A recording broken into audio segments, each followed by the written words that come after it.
Does your gig favorite exchange really work on Fiverr? A lot of Fiverr users eager to share their gigs in Facebook groups, where people include their gigs and ask for the favorite exchange.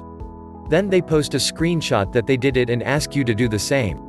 The question was asked from the experienced Fiverr users.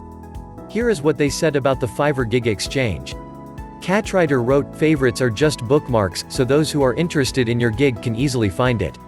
It doesn't help you in any way if people who have zero interest in buying your gig favorite it.